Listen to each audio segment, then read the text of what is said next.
Wondering when this moment was going to come, honestly. I will say, out of every time we've had this is probably the best time, no? I know we just came off a loss, but still. We were actually saying that just now in our debrief that, like, although it blows that we ultimately lost, it was a pretty respectable loss. And we actually played some, like, I would say, compared to yesterday, which was just a total disaster in various fashion. I think we made them sweat for it and we were in good slash decent positions. And I think from my perspective, even including the two wins besides maybe the DSG one, which they just rolled over and died, I think it was our objective best performance as a team, although that might sound funny compared to the other games.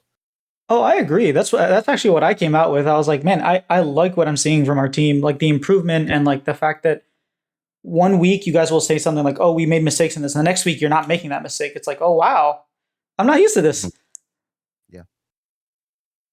So yeah, that's what we were just doing the debrief of, and we're probably gonna because today's the last day of Super Week. Everyone's not going back to the office. We're going to probably just do the review in the Riot Studio, and just as we're about to do that, I got called in.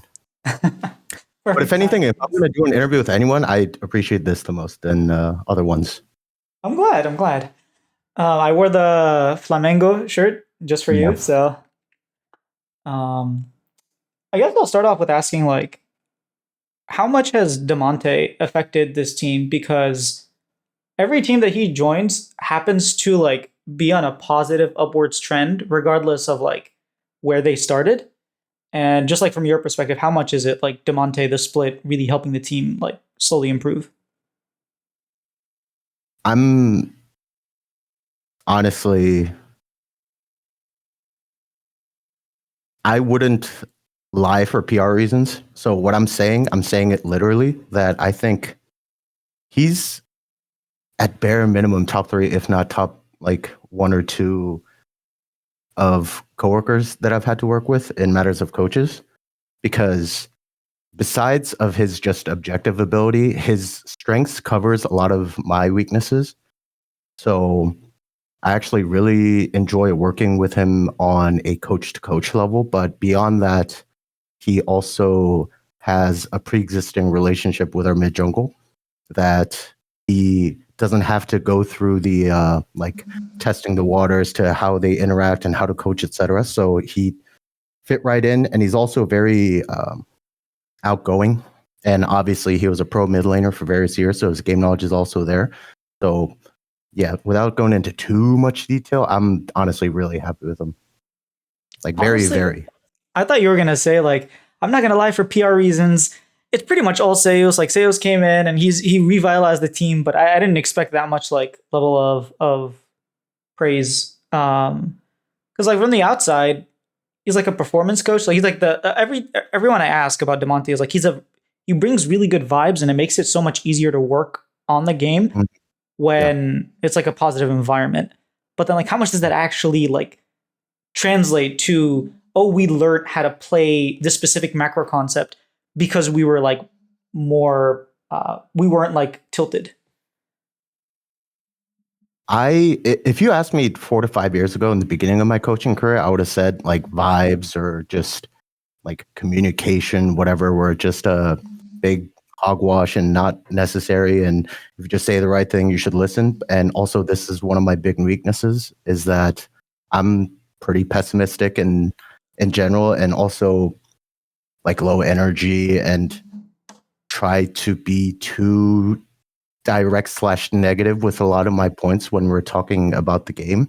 And he's pretty much the complete opposite energy wise. So I was thinking, and I was when I was talking with my other like management slash people around the org, that like he is the type of person that would probably excel in any environment, not just League of Legends, because he's just a good person slash asset to have around in any setting. I think he's way Interesting. more malleable, and he uplifts people in general, even outside of esports. I think. Interesting. He seems like a really good fit for like Shopify in general. Like TLO, Melissa, like all those people just seem like they're super like bright, cheerful people. Hmm. I do want to ask about like Palafox because one game he has, people are like, get rid of this guy. Toasty is such a better player. Like, why did we even pick this guy? And the next was like, oh my god, Palafox is insane. Did you see his Yone play? So like, Hmm. the clearly he's like not having the best split ever. But from my perspective, it's like he's one of the few players that's like going for plays that Yeah. sometimes don't work very well, but like you see an intent behind it. Just because it didn't work doesn't shouldn't mean that he shouldn't go for it. But Yeah. can you maybe talk a little bit about like Palafox and his role in the mid lane? Because that's one thing that has been reiterated on broadcasts. Like, oh, they brought in Palafox because, like you said, he's supposed to be a playmaker, and like we don't see that. Um, there's, I mean, with, I don't know if I ever explicitly said this either to you or to the public, but pretty much how you described it is why I got him, because of his like snap angles to creative plays or like aggressive plays and the playmaking ability. So I think you're on point with the intent of why he's here. I think it's like, sure, you can Azir WEQ forward and then look for like faker shuffles, but a lot of the times, like today, he was playing Talia. Yesterday, what was he playing yesterday?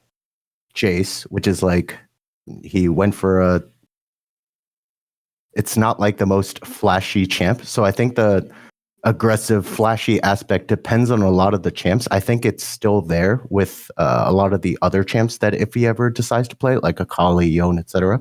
I think that playstyle thing is more related to champ than how he is right now. But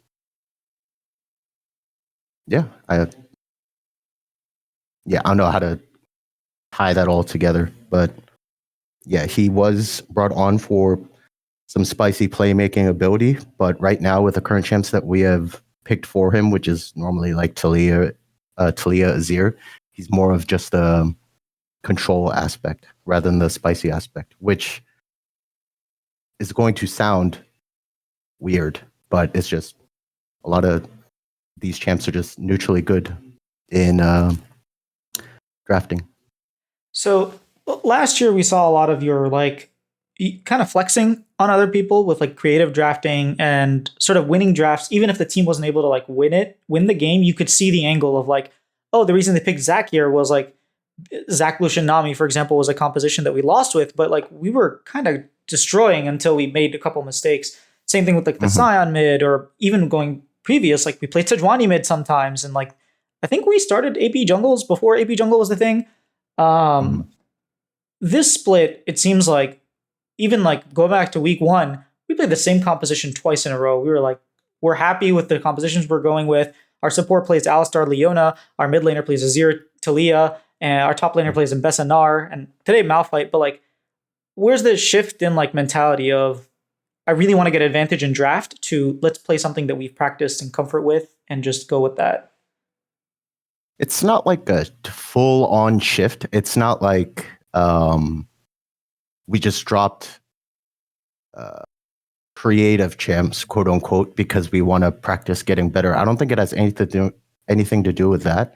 We still practice some like quote unquote pocket picks a lot in practice. It's just with the format of like best of ones, and ultimately there is generally a tier list. Like AD carry can be Callista Varus, and then Ezreal MF, and mid's going to be like Yone, Azir, Talia. These are good, and of course, situationally, there are going to be champs that are good. It's just hard to fit them,